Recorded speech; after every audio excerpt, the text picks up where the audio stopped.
안녕하세요. Video này mình sẽ giới thiệu về buổi lễ tốt nghiệp mà trường mình tổ chức vào đầu năm 2024 nha. Lễ tốt nghiệp thạc sĩ của mình rất là đặc biệt luôn. Bỏ ra mấy năm trời học hành cực khổ cho nên là lễ tốt nghiệp hiển nhiên là khoảnh khắc đáng nhớ trong cuộc đời của mỗi người rồi. Mình tốt nghiệp thạc sĩ ở một trường chuyên nghệ thuật là trường Đại học Nghệ thuật Tổng hợp Quốc gia Hàn Quốc KIARTS. Trường có khá là ít sinh viên nước ngoài nên là thông tin về lễ tốt nghiệp của trường cũng khó tìm ha. Điều đặc biệt đầu tiên là trường mình có một cái nhà hát to, nên trước giờ thì trường vẫn luôn tổ chức lễ tốt nghiệp ở nhà hát của trường. Chưa từng có lịch sử tổ chức ở nơi khác. Trường có nhà hát mà tự nhiên đi thuê chỗ khác chỉ cho tốn tiền đúng không?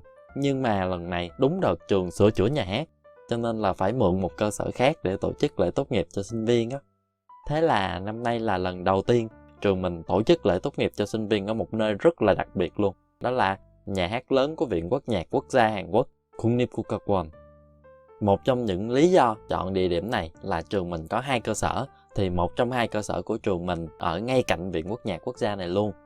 Tí nữa làm lễ thì sẽ qua nhà hát của Viện Quốc nhạc, còn bây giờ thì mình sẽ vô tòa nhà của trường để nhận trước áo choàng lễ và bằng tốt nghiệp. Hôm nay trường mình dành hẳn một phòng để tổ chức cho sinh viên nhận áo choàng và bằng tốt nghiệp tại đây. Biết sao trường có phòng rộng như này không? Tại vì phòng này là phòng tập để biểu diễn á, ví dụ tập múa, tập nhảy, tập thi học kỳ. Mình tới đây thì nhân viên của trường sẽ nhìn dáng người của mình rồi chọn cho mình size áo choàng. Và mình phải để lại giấy tờ tùy thân nè. Làm lễ xong rồi quay lại đây trả áo thì mới lấy lại được thẻ người nước ngoài này. Lấy áo xong thì mình qua bên cạnh nhận bằng tốt nghiệp trước nè. Bằng tốt nghiệp của trường mình thì có bìa màu đỏ ha. Tông màu chính của lễ cũng là màu đỏ và màu chủ đạo của trường mình cũng là màu đỏ luôn. Lúc nhận bằng thì đặc biệt lưu ý là phải kiểm tra kỹ xem có lỗi chính tả hay không nè. Có sai tên hay là sai ngày tháng năm sinh hay không. Sau đó thì mới ký tên là đã nhận nha. Tiếp theo mình ra ngoài hành lang tìm một góc để mặc áo choàng vô. Bộ áo choàng này siêu đẹp luôn á. Rất là dày dặn và sắc sảo luôn. Đặc biệt là mới toanh nè. Giống như là mình là người mặc đầu tiên luôn á. Mình thì là sinh viên học bổng chính phủ AMA Plus ở trường KIARTS. Lễ tốt nghiệp này thì cũng có vài bạn cùng học bổng. Cho nên là quỹ học bổng có tổ chức riêng cho tụi mình một buổi tiệc.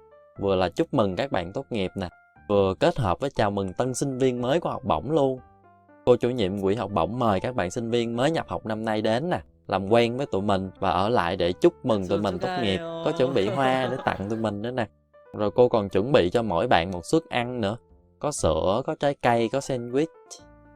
Tụi mình là người nước ngoài á, nên dù là ngày trọng đại như vậy, nhưng mà thường không có người thân bên cạnh. Cho nên là cô và quỹ học bổng tổ chức cho các bạn sum vầy như thế này để mình thấy ấm cúng hơn á. Giống như quỹ học bổng là một gia đình của mình vậy đó. Thì những sinh viên người nước ngoài sẽ đỡ thấy lạc lõng so với mấy bạn người Hàn có gia đình xúm xít xung quanh. Bây giờ là mình đang đi từ trường qua khu làm lễ ở nhà hát chính của Viện Quốc nhạc Quốc gia Hàn Quốc. Đây là bản đồ của Viện Quốc nhạc Quốc gia Hàn Quốc nè. Đây là khuôn viên của Viện Quốc nhạc nè. Ở dưới có thảm cỏ xanh. Ở dưới thảm cỏ xanh này nè là vừa là chỗ đổ xe mà vừa có các phòng tập đàn, phòng chơi nhạc, phòng dạy nhạc ở dưới nhiều lắm á. Mình thấy trường KIARTS và Viện Quốc nhạc Quốc gia có mối quan hệ rất là tốt nha. Những chương trình lớn của trường mình á, nhất là của khoa nghệ thuật truyền thống á, thì thường được tổ chức ở đây. Ở viện này có mấy cái nhà hát lần. Thì đây là nhà hát chính lớn nhất tên là Yeakdang, nghĩa là nghệ nhạc đường. Chuyên ngành của mình là âm nhạc truyền thống Hàn Quốc, cho nên được tổ chức lễ tốt nghiệp ở đây với mình là càng ý nghĩa hơn nữa. Tại vì Viện Quốc nhạc Quốc gia Hàn Quốc là một cơ quan nổi tiếng với nhiệm vụ bảo tồn, phát huy âm nhạc và nghệ thuật biểu diễn truyền thống của Hàn Quốc. Một viện rất là ngầu luôn á. Tới sảnh của nhà hát rồi nè. Trường mình so với các trường khác thì ít sinh viên hơn, cho nên là nhìn thấy không đông lắm ha. Nhưng mà vì là trường danh giá, cho nên gia đình, người thân và bạn bè của các bạn tốt nghiệp cũng sẽ rất là muốn tới tham dự để cùng chúc mừng cột mốc quan trọng này của các bạn sinh viên vừa tốt nghiệp. Mình tới lấy poster của lễ tốt nghiệp, xong rồi sẽ vào nhà hát và tìm chỗ ngồi. Chỗ ngồi thì tự do, ai tới trước sẽ được chọn chỗ ngồi trước. Mình không biết là lễ tốt nghiệp của mình có poster luôn á. Và trong poster này cũng có tên mình luôn.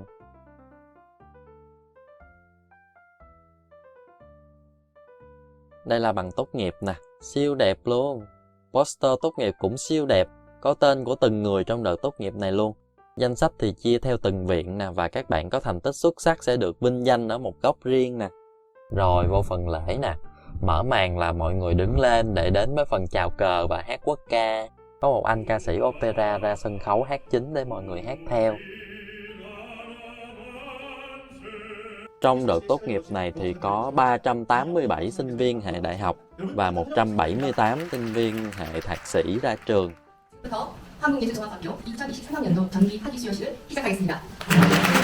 Tiếp theo là thầy hiệu trưởng lên phát biểu. Mình rất là ấn tượng với bài phát biểu của thầy hiệu trưởng trường mình luôn á.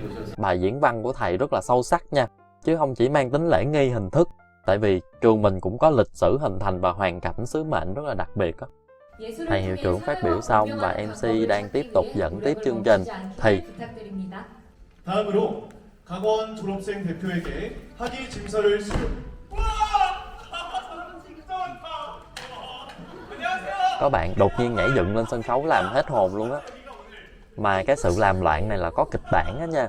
Đây là vở diễn rất là thú vị của các bạn khoa diễn xuất, thú vị thiệt luôn. Mình coi mà cảm động lắm luôn á. Ai mà học hành cực khổ xong rồi được tốt nghiệp á, nhìn lại sẽ rất là xúc động với màn diễn kịch ý nghĩa này luôn. Cùng xem thử màn kịch này nha.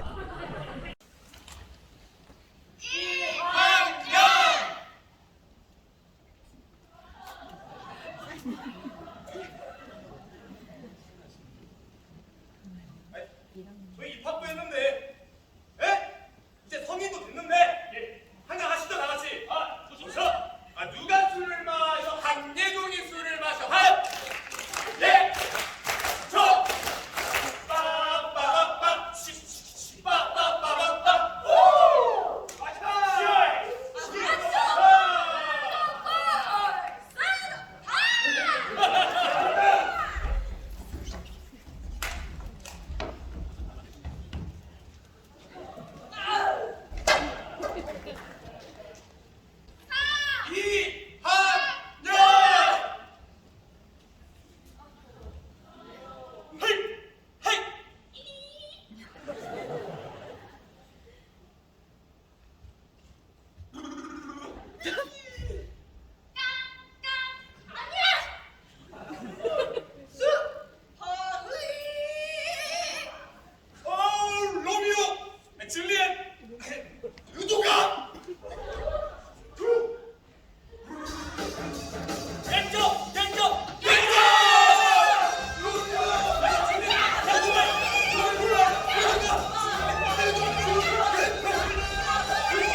Coi xong vở kịch mà giống như là mình nhìn lại từng năm, từng học kỳ của mình đã trải qua như thế nào vậy á. Cực ơi là cực nhưng mà cũng thú vị với chuyên ngành của mình. Rồi tốt nghiệp xong nhìn lại thì cũng rất là tự hào luôn. Tự hào vì mình đã cố gắng được như vậy. Và tự hào vì mình đã đến được Hàn Quốc và được học trong một trường xuất sắc như vậy.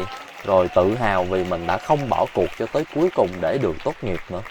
Tiếp theo là một phần trình diễn đến từ khoa kèn của Viện Âm nhạc phương Tây nè.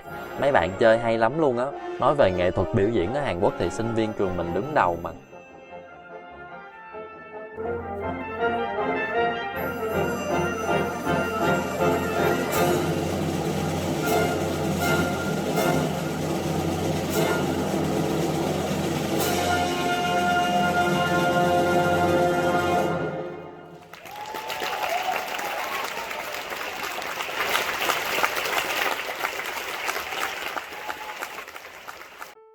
Do thời gian thuê nhà hát cũng ngắn, buổi tối thì nhà hát còn có chương trình biểu diễn khác nữa. Còn lễ tốt nghiệp này thì bắt đầu từ 2 giờ chiều thôi, cho nên phần lễ sẽ không có màn gọi tên từng sinh viên lần lượt lên sân khấu để trao từng tấm bằng cho từng sinh viên đâu.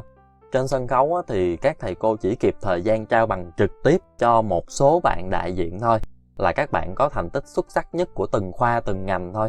Và ở trường mình thì các bạn có thành tích xuất sắc nhất trong khối nghệ thuật này chỉ có các bạn người Hàn thôi. Trường đã ít sinh viên người nước ngoài rồi, mà ngành nghệ thuật thì người Hàn cũng rất là giỏi nữa. Kết thúc chương trình thì không thể thiếu màn chụp ảnh kỷ niệm này ha. Bạn cùng phòng của mình hồi học kỳ đầu ở ký túc xá nè, mọi người biết là ai không? Bạn diễn viên trong trò chơi con mực ha. Mọi người chụp ảnh từ bên trong nhà hát nè, trên sân khấu nè, chụp tới sảnh nhà hát rồi ra sân nhà hát. Nhờ có đứa em quay cho thì cuối cùng mình cũng quăng mũ tốt nghiệp. Nhưng mà nền ướt cho nên là quăng lên chụp lại liền chứ không có để nó rớt xuống dơ. Trường cũng có để sẵn backdrop ở ngoài trời cho sinh viên và người thân chụp hình nè. Ở trong sảnh nhà hát cũng có một backdrop nữa nhưng mà ở trong đó thì đông lắm. Mình không muốn đợi nên là mình ra ngoài trời chụp. May là lúc này trời mưa nhẹ thôi á, nên vẫn chụp hình được. Lễ tốt nghiệp diễn ra đúng một chiều mưa luôn á. Nghe nói khai trương hay là động thổ mà trời mưa là có điềm lành, có tiền á phải không? Không biết lễ tốt nghiệp thì có được vậy không ha? Rồi đi về tòa nhà của trường mình chụp tiếp nữa. Vừa bước vào cửa chính của trường mình thì cũng có một cái backdrop là tổng hợp mấy cái poster chương trình diễn này nọ đó. Nhìn cũng rất là nghệ ha, nên là mình cũng nhào vô làm một tấm kỷ niệm. Cuối cùng là đi vô phòng để trả áo choàng nè, lấy lại thẻ cư trú nè.